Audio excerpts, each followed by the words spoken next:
Hello all welcome back to Yashasvi Vamshika cooking and tip channel. ఈ tips తోటి రెగ్యులర్గా మనం అనవసరం అని చెప్పి పడేస్తూ ఉంటాం కదండి, వాటిని రీయూజ్ చేసుకొని మన మనీని అయితే సేవ్ చేసుకోవచ్చు. ప్లీజ్ స్కిప్ చేయకుండా చూడడానికి అయితే ట్రై చేయండి. ఫస్ట్ టిప్ని అయితే చూసేద్దామండి. ఆయిల్ బాటిల్స్ ఉంటాయి కదా, అవి మనకేంటే స్టీల్ కొంతమంది యూజ్ చేస్తూ ఉంటారు, లేదంటే ఇలాంటి ప్లాస్టిక్ అయినా కానివ్వండి. మన స్టీల్ స్క్రబ్బర్ కానీ గ్రీన్ స్క్రబ్బర్ పెట్టి క్లీన్ చేసుకుంటూ ఉన్నామే అనుకోండి, సోప్ పెట్టేసి సోప్ అంతా ఆయిల్గా ఉంటుంది, ఆ స్టీల్ గ్రీన్ స్క్రబ్బర్లు కూడా జిడ్డుగా ఉంటాయి కదా.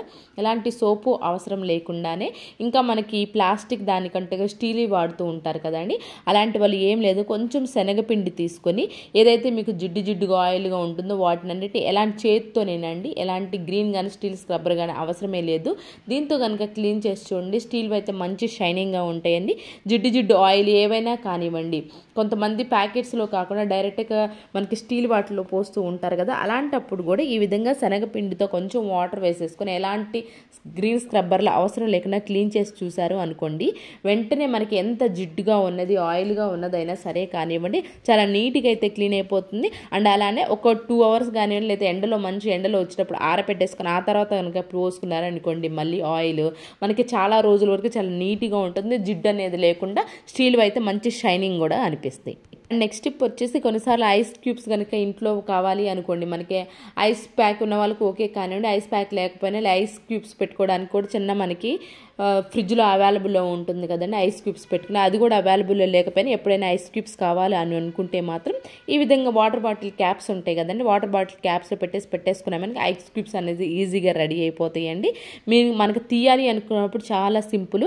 ఒక బౌల్లో వాటర్ తీసుకొని అడుగున కొంచెం ఒక 1 second 2 seconds అలా ఉంచేసాము అనుకోండి, మనకు తీసుకోవడానికి కూడా చాలా ఈజీగా అయితే ఉంటుంది. కొన్నిసార్లు ఏంటంటే మనం మేకప్ వేసుకునేటప్పుడు ఐస్ క్యూబ్స్ అనేది కొంతమంది యూజ్ చేస్తూ ఉంటారు కదా, అలాంటప్పుడు ఇదైతే సూపర్గా అయితే యూజ్ అవుతుంది. నెక్స్ట్ వచ్చేసి, దారం ఒక ఓపెన్ కనుక చేస్తామనుకోండి, దారపు ఉండని ఆ దారం రిపీటెడ్గా ఇలా ఓపెన్ అయిపోయి ఉంటుంది వల్ల కింద పడి మళ్ళీ మొత్తం ఒక్కసారి కొన్నిసార్లు ఏమవుతుందో మొత్తం ఓపెన్ అయిపోయే ఛాన్స్ అయితే ఉంటుంది కదా. అలా జరగకుండా ఉండాలంటే ఏదైతే మీకు ఓపెన్ అయ్యే దారం ఉందో ఈ విధంగా లోపల మనకి డబల్ టేప్ ప్లాస్టర్ ఉంటుంది కదండి, డబల్ టేప్ ప్లాస్టర్ పెట్టేసి ఏదైతే ఓపెన్ అయిన దారం ఉంటుందో దాని లోపల కనుక అంటించేసి పెట్టేసాము అనుకోండి, మనకి ఇబ్బంది లేకుండా ఊడకుండా అయితే ఉంటుంది.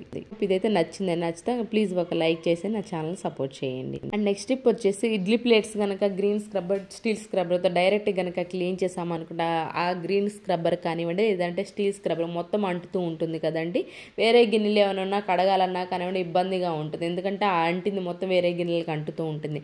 అలా జరగకుండా ఉండాలి అనుకుంటే ఈ విధంగా ప్లాస్టిక్ కవర్ ఉంటుంది కదండి, ప్లాస్టిక్ కవర్ని ఒకసారి వేసేసుకొని లోపల నుంచి ఈ విధంగా గ్రీన్ స్క్రబ్బర్ పెట్టేసి క్లీన్ చేసుకున్నామే అనుకోండి, మన స్టీల్ స్క్రబ్బర్ గ్రీన్ స్క్రబ్బర్ అంటకుండానే చాలా నీట్గా అయితే ఇడ్లీ ప్లేట్స్ క్లీన్ అయిపోతాయి. అండ్ నెక్స్ట్ టిప్ వచ్చేసి, దోశలు కొన్నిసార్లు మనకు అతుక్కుపోతూ వస్తూ ఉంటాయి, ముఖ్యంగా చపాతీ ఎప్పుడైనా కాల్చినప్పుడు దోశ పాన్ పైన మనకి నెక్స్ట్ దోశ వేయాలనుకుంటే ఇబ్బంది పడుతూ ఉంటాం కదా, అలాంటప్పుడు సింపుల్గా మనకి ఆముదం ఉంటుంది కదండి, ఆముదములు కొంచెం వాటర్ వేసుకొని ఈ విధంగా మిక్స్ చేసేసి ఎప్పుడైతే మీరు చపాతీ కాల్చుకుంటారో వెంటనే నీట్గా కడిగేసేసేయండి. కడిగేసేసిన తర్వాత ఏదైతే దోశ ప్యాన్కి ఉంటుందో, చపాతీ కాల్చిన ప్యాన్ ఉంటుందో దానిపైన ఈ విధంగా అప్లై చేసేసి ఒక దూదితోటి మొత్తం స్ప్రెడ్ చేసేసేయండి. దోశ ప్యాన్ ఏదైతే ఉంటుందో ఆ దోశ ప్యాన్ మొత్తం స్ప్రెడ్ చేసేసి ఆ తర్వాత స్టోర్ చేసుకున్నామనుకోండి, నెక్స్ట్ టైం మనం దోశలు వేసుకోవాలనుకున్నప్పుడు దోశ అనేది అతుక్కోకుండా అయితే వస్తుంది. ఈ సింపుల్ ట్రిక్ ట్రై చేయండి, మీకు ఖచ్చితంగా వర్క్ అవుతుంది. ఐ హోప్ ఇట్ నచ్చిందని నచ్చితే కనుక మీకు ఏది బాగా నచ్చింది అనేది కూడా కమెంట్ బాక్స్లో కమెంట్ చేయండి. నెక్స్ట్ టిప్ వచ్చేసి, చిన్నపిల్లలను వాళ్ళు ఏం చేస్తారంటే నిప్పులు పెట్టి పొగ అనేది వేస్తూ ఉంటారు, సాంబ్రాణి అది వేస్తూ ఉంటారు కదండి, అలాంటప్పుడు మనకి ప్రజెంట్ ఏంటి అంటే సిచ్యువేషన్లో సిటీస్లో అయితే మనకి బొగ్గు అనేది అవైలబుల్లో ఉండట్లేదు కదండి, అలాంటప్పుడు ఈ విధంగా కొబ్బరి చిప్ప ఎండిపోయింది కనుక ఉంది అనుకోండి, ఎండిపోయిన దానికి ఏంటి అని అంటే బాగా ఎండిపోయింది మాత్రమే వర్క్ అవుతుందండి. ఇది కొంచెం కాల్ చేసి ఈ విధంగా పెట్టేసుకున్నామంటే సేమ్ బొగ్గులాగే వర్క్ అవుతుందండి. కొంతమంది దీనిపైన సాంబ్రాణి వేసుకుంటూ ఉంటారు, ఇల్లంతా ధూపం చూపించాలి అనుకున్నప్పుడు మీకు కనుక అవైలబుల్లో లేదు అనుకోండి, బొగ్గుని ఈ విధంగా చేసుకోవచ్చు. చంటి పిల్లలు ఉన్నప్పుడు కూడా ఏం చేస్తూ ఉంటారంటే సాంబ్రాణి కామన్గా రోజు వేస్తూ ఉంటారు కదా తలస్నానం చేసినప్పుడు, అలాంటప్పుడు కూడా బొగ్గులు అవైలబుల్లో లేనప్పుడు ఈ విధంగా చేశారనుకోండి, మనకు ఖచ్చితంగా సేమ్ బొగ్గుల్లాగైతే పొగ అనేది వస్తుంది.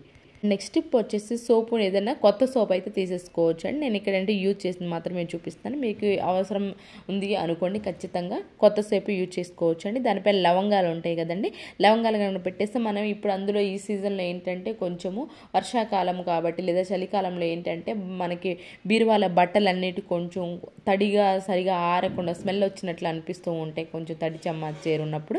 అలాంటప్పుడు మనకి ఈ విధంగా లవంగాలు పెట్టేసాం అనుకోండి, ఆ కబోర్డ్స్లో ర్యాక్స్లో కానివ్వండి, మనకి మంచి స్మెల్ వస్తూ ఉందండి. సేమ్ ఇది బాత్రూమ్ షింక్ ఉంటుంది కదండి, షింక్లో కూడా పెట్టేసినా కానివ్వండి, షింక్ ఎప్పుడైనా కొంచెం బ్యాడ్ స్మెల్ వస్తుంది అనుకున్నప్పుడు ఈ విధంగా షింకులో లవంగాలను పెట్టి కొంచెం ఎగ్గిచ్చేసి సరిపోతుందండి.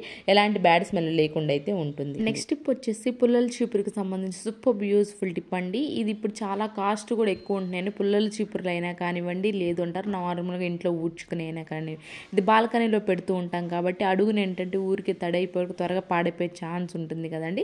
అడుగునగా బెలూన్ కనుక ఉంది అనుకోండి, లేదు అంటారా, సాక్స్ ఏదన్నా ఉంది అనుకోండి, పాత సాక్స్, ఈ బెలూన్ కనుక వేసేసి పాత సాక్స్ కనుక వేసి పెట్టేసాము అనుకోండి, లేదంటే మన ప్లాస్టిక్ కవర్ ఉంటే ప్లాస్టిక్ కవర్ కనుక పెట్టేసాము అనుకోండి, అడుగును తడవకుండా ఉంటుందండి. అండ్ నెక్స్ట్ వచ్చేసేసి మనకి ఇంట్లో ఊడ్చుకునే చీపుర్లు ఉంటాయి కదా, ఇవి కూడా ఏంటంటే మనకి 6 months అలా రావాల్సిన ఇప్పుడు 2-3 monthsకి ఊరికే పాడైపోతూ ఉంటాయి కదా. దాని ఏంటంటే మెయిన్ రీజన్ వచ్చేసేసి ఇక్కడ ఉంటుంది కదండి, ఇక్కడ ఏంటి అని అంటే మనకి వాళ్ళు పేసింది అని అంటే ముందు ఫ్రంట్ ఉంటుంది కదా, ఇక్కడ వరకు మనకి స్ట్రాంగ్గానే ఉంటుంది, కానీ ముందు పీసులు ఊడిపోయినా కానివ్వండి త్వరగా మనకి పాడైపోతే ఛాన్స్ అయితే ఉంటుంది కదా.